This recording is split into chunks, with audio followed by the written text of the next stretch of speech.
Plateau, Awama Kamara. Bonsoir Awama Kamara. Bonsoir Aoui Touré. Avec vous donc, c'est quelques réactions qui continuent de nous parvenir. Merci bien. Bonsoir chers téléspectateurs.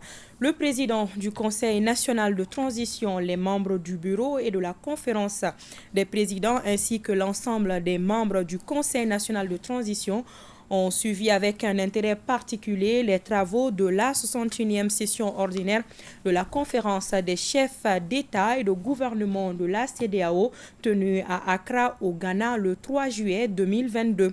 À l'issue de cette session, la conférence des chefs d'État et de gouvernement de la CEDEAO a décidé de la levée immédiate des sanctions qui frappaient injustement le Mali.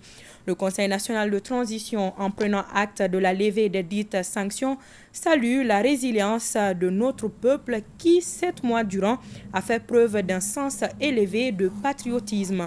Le Conseil national de transition exprime toute sa gratitude aux pays amis, aux partenaires et aux populations africaines pour la solidarité qu'ils ont manifestée au peuple malien en ces moments douloureux de son histoire.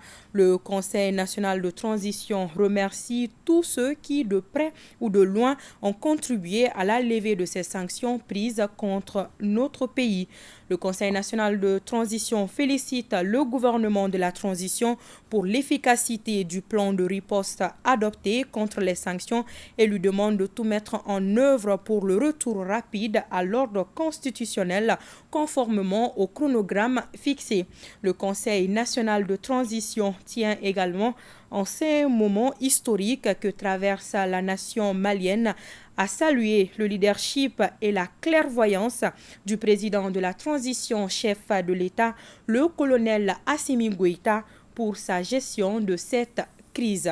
Et puis, le Parti pour le développement économique et la solidarité, le mouvement pour le Mali, le Rassemblement pour le développement du Mali, l'association Irganda, le mouvement populaire pour la consolidation de la démocratie, le Rassemblement pour la démocratie et le progrès, l'initiative pour la refondation du Mali, le Rassemblement pour le Mali, l'ADP Maliba, le Conseil national de la société civile du Mali, la coordination des associations des ressortissants des cercles de la région de Mopti résidant à Bamako, le collectif des ressortissants du cercle de Koulikoro, tous se réjouissent de la levée des sanctions imposées au Mali par la CEDEAO et l'UEMOA, saluent la résilience des Maliens et félicitent les autorités de la transition.